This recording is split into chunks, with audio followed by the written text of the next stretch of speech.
Israel फिलिस्तीन युद्ध के भारत में सबसे बड़े जानकार रिपोर्टर और सोशल मीडिया के एक्टिव रिपोर्टर मिश्रा अमरेश का ट्विटर अकाउंट सस्पेंड कर दिया गया है। नमस्कार, मैं शंभू कुमार सिंह और आप देख रहे हैं नेशनल दस्तक। ईरान ने मोसाद के 9 लोगों को मार डाला है। मोसाद, सोचिए, मोसाद है इजराइल का खुफिया एजेंसी, जिसको दुनिया में सबसे ज़्यादा सो कॉल्ड घातक कहा जा रहा था, लेकिन मोसाद आज तक पता नहीं कर पाया कि भैया किस तरह से फिलिस्तीनियों ने, हमास ने रॉकेट दाग दिए। कल एक वीडियो शेयर किया गया किस तरह से गजा पट्टी से इजराइल के सैनिक अपने टैंक लेकर वापस जा रहे हैं। तो ये तय हो चुका है कि ये युद्ध इजराइल पूरी तरह से हार चुका है। वहीं सोचिए, असरल्ला अमन ने सऊदी सरकार से कहा, हमारे लिए रास्ता खोलो ताकि हम इजरायली शासन के खिलाफ फिलिस्तीनियों के जिहाद में शामिल हो सके।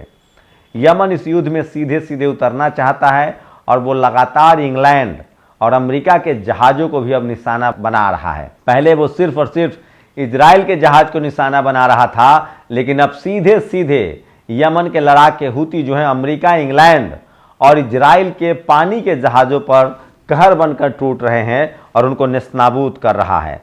ये नागरिक मिस्रवासी हैं जो फिलिस्तीन में पानी और खाद्य सामग्री पहुंचाने के लिए फिलिस्तीनी सीमा पार कर रहे हैं। वही दुनिया भर से लोग जो है वो मदद कर रहे हैं। इस इराकी मुसलमान जंग की ओर बढ़ गए हैं। 7,000 हज़्दे बलों की एक सेना ने वैकल्पिक मोर्चा पर इजराइल से लड़ने के लिए सीरिया और लेबनान की ओर आगे बढ़ रही है। वीडियो में मुस्लिम लड़ाकों का कारवां उनकी गाड़ियों पर देखा जा सकता है। तो सोचिए, इराक से भी 7,000 लड़ाके जो है वहां लड़ने के लिए जा रहे हैं, जो सबसे बड़ी खबर है। और सोचिए किस तरह से लगातार पूरी दुनिया में अब प्रदर्शन का दौर जो है वो लगातार जारी है। और गजा में फिलिस्तीनियों द्वारा हिरासत में लिया गया एक इजरायली सैनिक अपने और अपने कथित राज्य के अपराधों के लिए माफी मांग रहा है।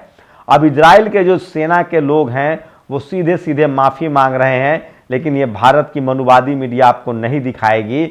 और जो ये सारी रिपोर्ट्स दिखाते थे मिश्रा अमरेश, उनका ट्विटर अकाउंट सस्पेंड कर दिया गया है। एक इजरायली के बदले 3 फिलिस्तीनियों को आजाद करवाकर अबू उबैदा ने उस्मित मुस्लिम का सर बुलंद किया है। तो सोचिए किस तरह से इजराइल अब तक एक भी अपना बंधक नहीं छुड़ा पाया। हमास से वो लड़ने गया था, अपने बंधक छुड़ाना था, लेकिन एक भी बंधक नहीं छुड़ा पाया है हमास के कब्जे से। भले उसने गजा और वेस्ट बैंक को मलबे में तब्दील कर दिया हो, लेकिन सच्चाई ये है कि हिजबुल्लाह, हूती और हमास के आगे इजराइल ने सरेंडर कर दिया है। और अभी भी 3 फिलिस्तीनी को जब इजराइल छोड़ता है तब एक इजरायली बंधक को छोड़ा जाता है। तो जैसे को तैसा जवाब मिल रहा है और बहुत ही भयानक तरीके से मिल रहा है। तो ये सबसे ज्यादा वायरल खबर है। और सोचिए, और हूती के जो लड़ाके हैं, हमास के जो लड़ाके हैं और हिजबुल्लाह के जो लड़ाके हैं, वो सरेआम इजराइल पर कहर बनकर टूट रहे हैं। जहां हूती जो है समंदर में इंग्लैंड, अमेरिका और इजराइल के जहाजों को निशाना बनाया जा रहा है, वहीं आपको बता दें कि हिजबुल्लाह सीधे सीधे मिसाइल दाग रहा है। और मैं एक वीडियो देख रहा था किस तरह से हमाद के मर्द मुजाहिद ने आतंकी इजराइल के हेलीकॉप्टर के परखच्चे उड़ा दिए। हेलीकॉप्टर जा रहा था इजराइल का, पहला रॉकेट दागा, दूसरा दागा और तीसरे में उसको सीधे सीधे निशाना बनाया और वो रॉकेट दागा गया था सीधे कंधे पर रखकर। तो सोचिए किस तरह से लगातार सबसे बड़ी खबर है।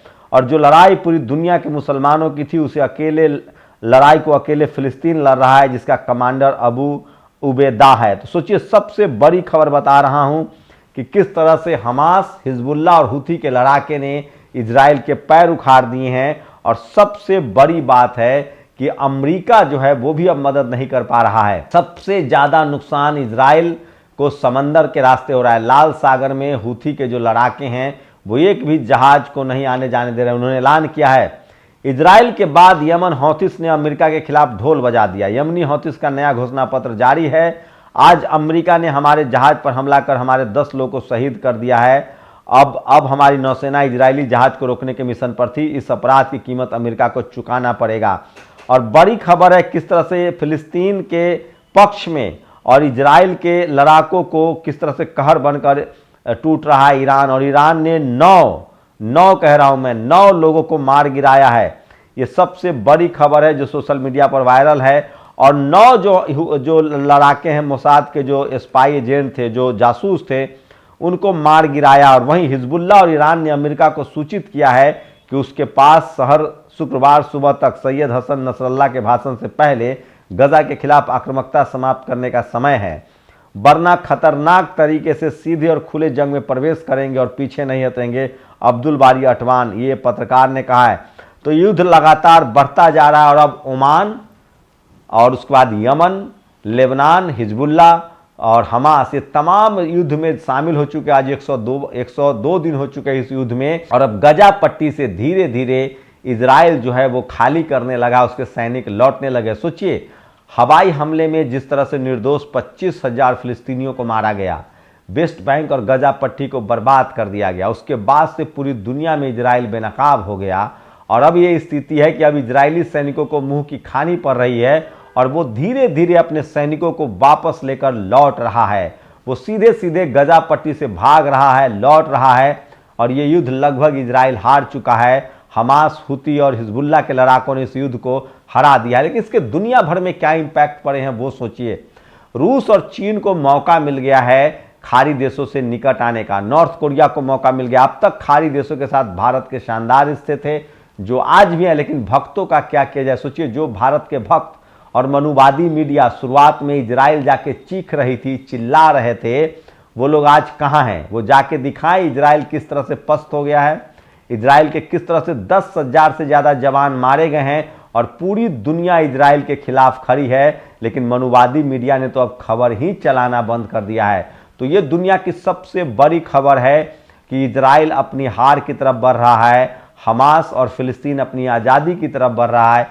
खाड़ी देश एकजुट हुआ है, लेकिन भारत सरकार अभी भी पूरी तरह से निर्दोष और मासूम फिलिस्तीन के साथ है और वो आतंकी इजराइल के खिलाफ है। तो पूरी दुनिया में इजराइल की पोल पट्टी खुल गई है और वो कोई ताकतवर देश नहीं रहा। आज ही ईरान ने मोसाद के 9 लोगों की हत्याएं की है। ये सबसे बड़ा अपडेट था। इजराइल फिलिस्तीन के युद्ध का 102 दिन हो गया है और धीरे धीरे ही सही फिलिस्तीन ने दुनिया को बता दिया है कि वो निर्दोष है, फिलिस्तीन निर्दोष है और वो अपनी आज़ादी की लड़ाई लड़ रहा है। सोचिए, भारत की मनुवादी मीडिया जो इस्लामोफोबिया से ग्रसित है, वो आज भी यमन के लड़ाके हुती को आतंकी लिखता है, हिजबुल्ला को आतंकी लिखता है जो लेबनान के लड़ाके हैं, और हमास को आतंकी लिखता है जो फिलिस्तीन के लड़ाके हैं। सोचिए, यही मनुवादी मीडिया पहले तालिबानियों को आतंकी लिखता था, अब तालिबान अफगानिस्तान पर शासन कर रहा है और हमारे द्विपक्षीय रिश्ते हैं, हमारे बायलैटरल रिलेशनशिप है अफगानिस्तान के साथ।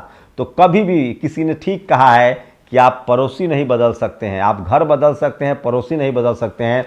मनुवादी मीडिया की वजह से आज हमारे रिश्ते नेपाल से खराब हो गए, भूटान से खराब हो गए, श्रीलंका से खराब हो गए, अब मालदीव से खराब करने की कोशिश हो रही है। और सेना प्रमुख ने कहा है, भारत के सेना प्रमुख ने कहा है कि चीन को 2020 तक वापस जाना होगा। मैं फिर कह रहा हूं, भारत के 2 दुश्मन राष्ट्र हैं जो सबसे सामने हैं, पहला चीन है, दूसरा पाकिस्तान है। उसके बाद जितने पड़ोसी देश हैं हमारे साथ थे, हैं और रहेंगे। और खासकर एशिया का हर एक देश हमारे साथ था। जब पाकिस्तान से युद्ध चल रहा था, जब अमेरिका ने युद्धपोत भेजा था, तो रूस हमारे साथ खड़ा था। भारत का जो नेचुरल दोस्त है वो नॉन एलायन मूवमेंट, जो नैम कंट्री है वो है, जो फिलिस्तीन है वो है, जो खाड़ी देश है वो है, रूस है। और हमारा दुश्मन देश पहले हमेशा से चीन और पाकिस्तान रहा है। लेकिन ये बात भक्तों को समझ में नहीं आती है और भक्तों ने हमारे पड़ोसी देशों को भी दुश्मन बना लिया, और खासकर मनुवादी मीडिया ने।